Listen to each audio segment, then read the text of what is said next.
Halo semuanya para pecinta manhwa, tanpa basa-basi lagi Mimin akan melanjutkan cerita Sang Tak Terkalahkan.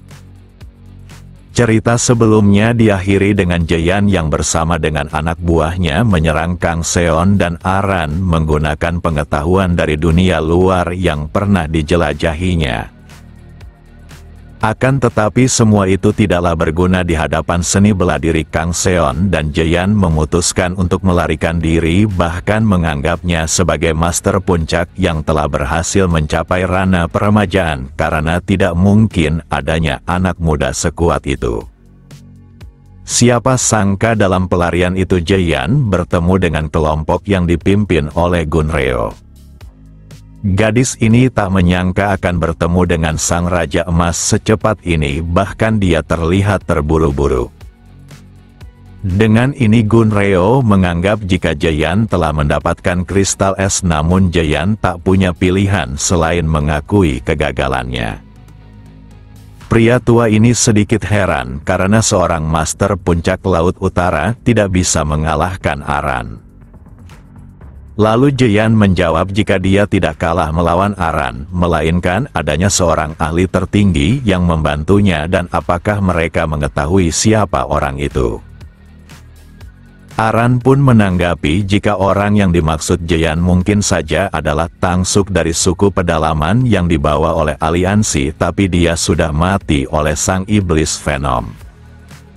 Akan tetapi Jaeyan segera membantahnya karena dia baru saja bertemu dengan sosok itu, bahkan mengalahkan semua bawahan terbaiknya. Ucapan itu membuat Aran dan pria tua yang bersamanya sedikit penasaran akan sosok yang dimaksud oleh Sang Raja Emas. Jaeyan merasa menjelaskannya akan rumit dan sebaiknya mereka segera pergi ke kuil di mana kristal es berada. Setelah mengatakan hal tersebut, sebuah guncangan tiba-tiba saja terjadi. Sosok yang membuat guncangan itu seketika menerobos di mana para prajurit kristal es berada. Dalam waktu singkat sosok itu melewati mereka semua tanpa bisa melakukan apapun. Sang Raja Emas yang melihat sosok itu tercengang karena kedatangannya membuat semuanya makin rumit. Lalu sosok itu tertawa karena semuanya berkumpul di tempat ini menunjukkan jika situasinya dapat diselesaikan secepat mungkin. Tak hanya dia, tapi orang lainnya pun datang menyusuri lubang guncangan yang dilewatinya. Yang benar saja kelompok yang datang adalah kelompok Taeyong dan salah satu dari murid sangat kesal karena dia selalu bertemu dengan musuh. Sementara itu Soyup menghunuskan pedangnya karena tak ada jalan lain selain bertarung. Soyup mengerti jika situasi ini dapat menghabisi nyawanya, tapi jika dia tidak bertarung dan hanya menyerah, maka hal itu akan sangat mempermalukan Sekte Gunung Hua. Tak hanya itu, Soyup, murid terbaik dari kuil Shaolin, akan melakukan hal yang sama.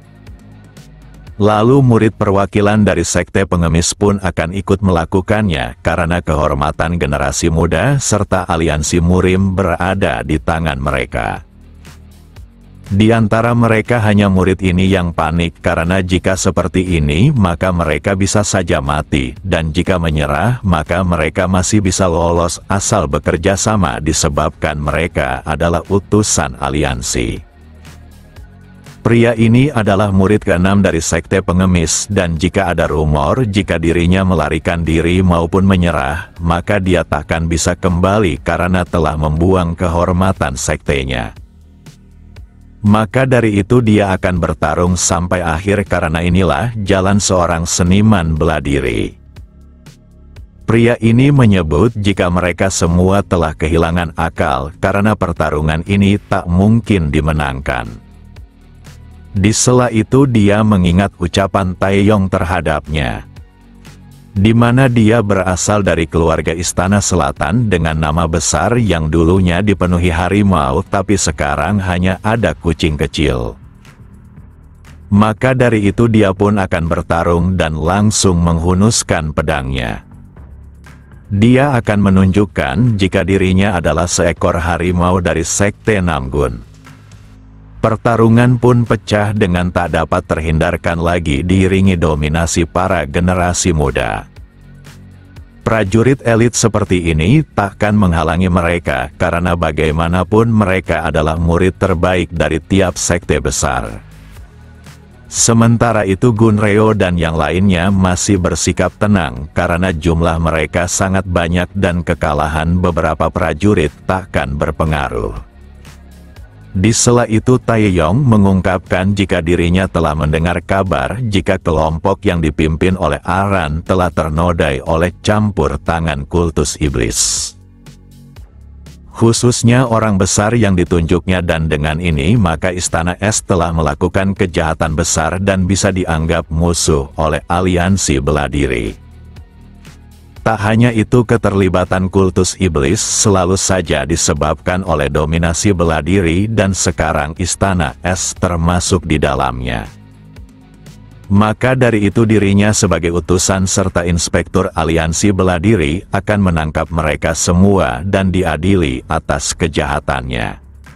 Meski begitu Gunreo menunjukkan raut wajah kesalnya, bahkan dia memutuskan agar Istana Es tidak lagi terlibat dengan aliansi bela diri. Mulai dari sekarang Istana Es akan memisahkan diri dari dunia luar, begitupun dengan aliansi bela diri. Hal ini tentu saja mengejutkan Taeyong karena pendahulu Istana Es sudah berjuang keras untuk menjadi bagian aliansi, bahkan sangat dihormati sebagai salah satu dari top 10 master puncak, tapi sekarang Gunreo membuangnya begitu saja. Dengan Istana Es yang memisahkan diri dari aliansi bela diri, maka Gunreo tidak perlu lagi menjamin utusan aliansi.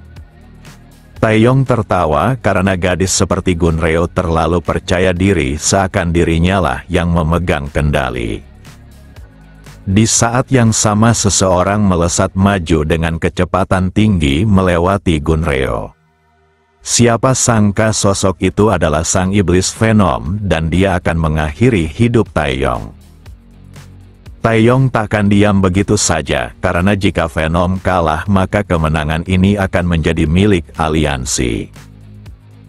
Tanpa pikir panjang lagi Taeyong menyambut kedatangan sosok itu dengan tinju beruntun pamungkas miliknya.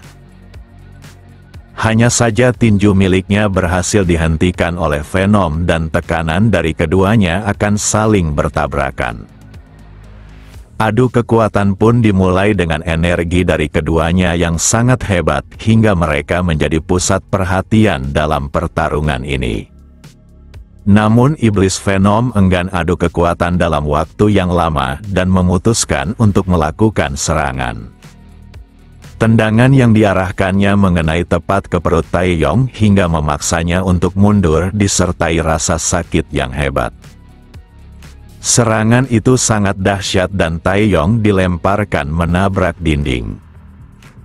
Para murid yang melihat itu terkejut karena Taeyong dalam situasi yang sangat buruk. Lalu sang iblis Venom kembali datang dengan tinju miliknya. Kekuatan di dalam tubuhnya makin meluap sehingga Venom sulit mengendalikan dirinya. Yang benar saja Venom malah menghantam daratan dengan tinjunya tanpa target yang jelas. Serangan itu menimbulkan guncangan sekaligus kehancuran di daratan yang menakjubkan. Daya hancur itu bahkan membuat dampaknya menuju ke arah Gunreo berada. Dikarenakan kecepatan kehancuran menjalar begitu cepat, maka pria tua ini berusaha melindunginya. Walau dia berhasil melindungi tuan putrinya, tapi dirinya sendiri terkena dampaknya. Gunreo yang melihat hal itu berteriak karena mengkhawatirkannya. Walau luka itu tidak merusak tubuh luarnya, tapi dia terkena luka dalam yang membutuhkan pertolongan segera mungkin. Dengan ini maka pihak Gunreo benar-benar sangat tidak diuntungkan karena salah satu dari orang kepercayaannya terluka. Di sisi lain Taeyong yang dipukul mundur masih terlihat baik-baik saja. Dikarenakan situasinya sangat buruk, maka Gunreo membutuhkan pertolongan Jeyan. Namun sang Raja Emas memintanya bersabar, karena 10 bawahan elitnya pasti segera datang. Gunreo tak menyangka jika sang Raja Emas yang merupakan master puncak Laut Utara, ternyata tidak bisa melakukan apapun dalam pertarungan secara langsung sehingga dia mulai ragu untuk mempercayainya. Pertarungan antara Taeyong dan Iblis Venom terus berlangsung dan kekuatan mereka benar-benar mengguncangkan area di sekitarnya. Dalam pertarungan itu terlihat sang Iblis Venom yang terus melindungi tubuhnya dari tinju beruntun milik lawannya. Taeyong penasaran kenapa Venom selalu bisa menahan tinjunya, padahal tinju ini bahkan mampu menghancurkan batu sekalipun. Dia sudah melatih tinjunya di seumur hidupnya, bahkan dia adalah tipe yang terus bertambah kuat setelah lolos dari kematian. Maka dari itu Taeyong akan memastikan tidak ada seorang pun yang bisa menodai kehormatan tinjunya dengan mampu menahannya. Meskipun sang Iblis Venom menangkis tinju itu, tapi tetap saja dia terseret mundur akan dampaknya yang dahsyat. Venom pun mulai mengeluarkan kekuatannya, karena jika seperti ini terus maka dia akan kalah. Kedua tangannya terlihat dipenuhi oleh racun yang sangat mencolok.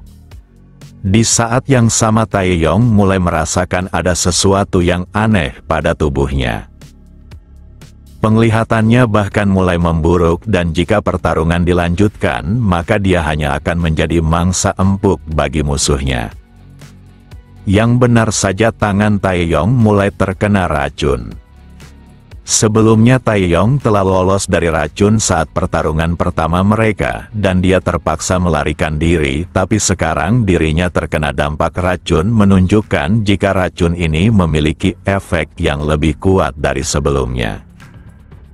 Taeyong dapat merasakan jika racun ini terus menyebar dan jika dibiarkan maka dia akan dalam bahaya. Sementara itu sang Iblis Venom mulai mendekatinya dengan tekad untuk mengakhiri pertarungan ini. Dengan racun yang ada di tangannya, maka seseorang dapat mati dengan mudah.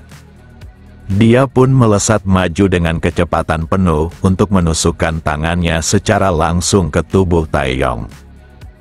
Taeyong tak memungkiri jika serangan itu mengenai langsung tubuh dalamnya, maka dia pasti akan mati secara instan.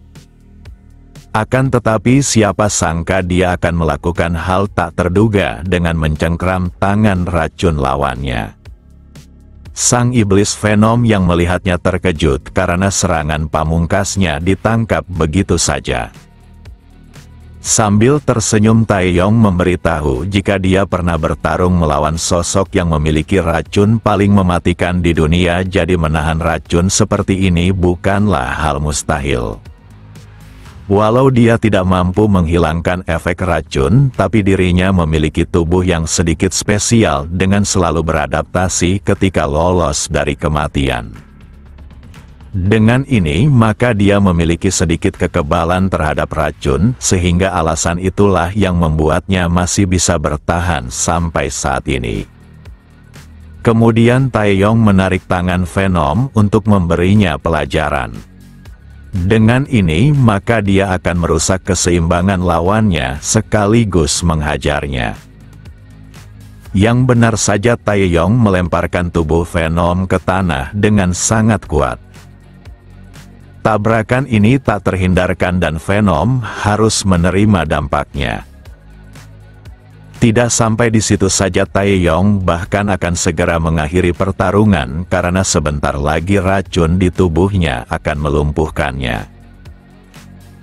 Tanpa pikir panjang lagi, dia pun terus melayangkan tinju beruntunnya. Namun hasilnya sangat mengecewakan karena targetnya telah melarikan diri. Di sana hanya ada bekas tinjunya tanpa adanya Venom. Lalu Taeyong merasakan energi besar di belakangnya. Siapa sangka Venom telah berada di balik punggungnya untuk menyerang. Kini tangan racun milik sang iblis Venom akan melubangi kepalanya dan jarak ini terlalu dekat untuk dihindari. Taeyong yang terdesak merasa ini adalah kematiannya.